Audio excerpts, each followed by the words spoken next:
আজ আমরা শোনাবো বাঘ খেকো শিয়ালের ছানার গল্প। লিখেছেন উপেন্দ্র কিশোর রায়চৌধুরী। এক শিয়াল আর এক শিয়ালনি ছিল। তাদের 3টি ছানা ছিল, কিন্তু থাকবার জায়গা ছিল না। তারা ভাবলে, ছানাগুলোকে এখন কোথায় রাখি? একটা গর্ত না হলেও তো তারা বৃষ্টিতে ভিজে মারা যাবে। তখন তারা অনেক খুঁজে একটা গর্ত বার করলে, কিন্তু গর্তের চারধারে দেখলে খালি বাঘের পায়ের দাগ। তা দেখে শিয়ালনি বললে, ওগো, এটা যে বাঘের গর্ত, এর ভেতরে কে করে থাকবে? শিয়াল বলল, এত খুঁজেও তো আর গর্ত পাওয়া গেল না, এখানে থাকতে হবে।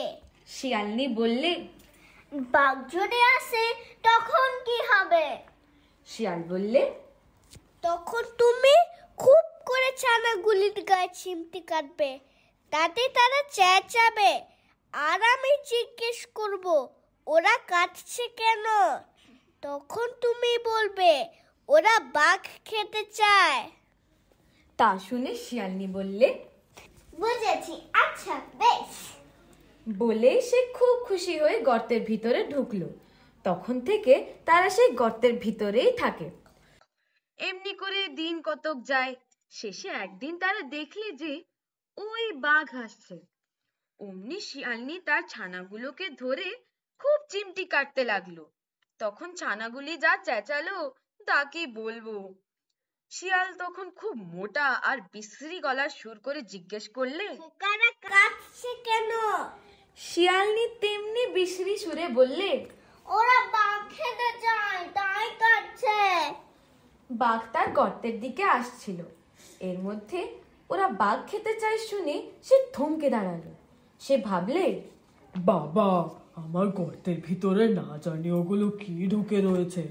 নিশ্চয় ভয়ানক রাক্ষস হবে, নইলে কি ওদের খোকারা বাঘ খেতে চায়? তখনই শিয়াল বললে, আরে বাঘ কোথায় পাবো? যা ছিল সবই তো ধরে এনে ওদের খাইয়েছি।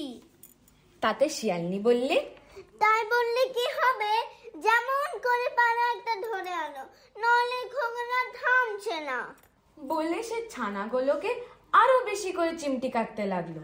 তখন শিয়াল বললে, আচ্ছা রসো রসো, ওই যে একটা বাঘ আসছে, আমার ঝপাংটা দাও, এক্ষুনি ওকে ভোটাং করছি। ছপাং বলেও কিচ্ছু নেই, ভতাং বলেও কিচ্ছু নেই, সব শিয়ালের ফাঁকি। বাঘের কিন্তু সেই ঝপাং আর ভতাং শুনে প্রাণ উড়ে গেল। সে ভাবলে, মা গো, এই বেলা পালায়, নইলে না জানি কি দিয়ে কি করবে এসে। বলে সে আর সেখানে একটুও দাঁড়ালো না। শিয়াল চেয়ে দেখলে যে সে লাফে লাফে ঝোপ জঙ্গল ডিঙ্গিয়ে ছুটে পালাচ্ছে। তখন শিয়াল আর শিয়ালনি লম্বা নিঃশ্বাস ছেড়ে বললে, যাক, আপদ কেটে গেছে।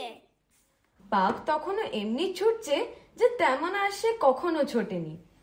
একটা বানর গাছের উপর থেকে তাকে ছুটতে দেখে খালি আশ্চর্য হয়ে ভাবলে, তাই তো, বাঘ এমনি ছুটছে, এ তো সহজ কথা নয়, নিশ্চয় একটা ভয়ানক কিছু হয়েছে।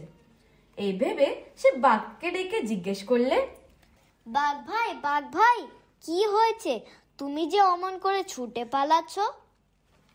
বাঘ হাঁপাতে হাঁপাতে বললে, সাথে কি পালাচ্ছি, নইলে এক্ষুনি আমাকে ধরে খেত। তোমাকে ধরে খায়? অমন কোনো জানোয়ারের কথা তো আমি জানি না, ও কথা আমার বিশ্বাস হচ্ছে না। বাঘ বললে, সেখানে থাকতে বাপু তবে দেখতুম, দূরে থেকে অমনি করে সকলেই বলতে পারে। বানর বললে, আমি যদি সেখানে থাকতুম তবে তোমাকে বুঝিয়ে দিতুম যে সেখানে কিচ্ছু নেই। তুমি বোকা, তাই মিছিমিছি অত ভয় পাচ্ছ। এই কথায় বাঘের ভারী রাগ হলো। সে বললে, বটে, আমি বোকা, আর তোমার বুঝি ঢের বুদ্ধি। চলো তো একবার সেখানে যাই। বানর বললে, যাবো বই কি, যদি আমাকে পিঠে করে নিয়ে যাও। বাঘ বললে, তাই সই, আমার পিঠে বসেই চলো। এই বলে সে বানরকে পিঠে করে আবার গর্তের দিকে ফিরে চলল। শিয়াল আর শিয়ালনি সবে ছানাদের শান্ত করে একটু বসেছে, আর অমনি দেখে বানরকে পিঠে করে বাঘ আবার আসছে। তখন শিয়ালনি তাড়াতাড়ি ছুটে গিয়ে আবার ছানাগুলোকে চিমটি কাটতে লাগলো। তখন ছানাগুলিও ভূতের মতো চেঁচাতে শুরু করলো। তখন শিয়াল আবার সেই রকম সুর করে বললে, আরে থামো থামো, অত চেঁচিও না, অসুখ করবে। শিয়ালনি বললে, আমি বলছি যতক্ষণ না একটা বাঘ এনে এদের খেতে দেবে ততক্ষণ এরা কিচ্ছুতেই থামবে না। শিয়াল বললে, আমি যে ওদের মামাকে বাঘ আনতে পাঠিয়েছি, এক্ষুনি সে বাঘ নিয়ে আসবে, তোমরা থামো। তারপর একটু চুপ করে সে আবার বললে, ওই ওই যে তোদের বাদর মামা একটা বাঘ ধরে এনেছে, আর কাঁদিস নে, শিগগির ছোপাংটা দে, ভতাং করি। বানরের এতক্ষণ খুব সাহস ছিল, কিন্তু ঝপাং আর ভতাঙ্গের কথা শুনে আর সে বসে থাকতে পারল না। সে এক লাফে একটা গাছে উঠে দেখতে দেখতে কোথায় পালিয়ে গেল। আর বাঘের কথা কি আর বলবো, সে যে সেখান থেকে ছুট দিল, দুদিনের মধ্যে আর দাঁড়ালোই না। তারপর থেকে আর শিয়ালদের কোনো কষ্ট হয়নি, তারা মনের সুখে সেই গর্তে থেকে দিন কাটাতে লাগলো।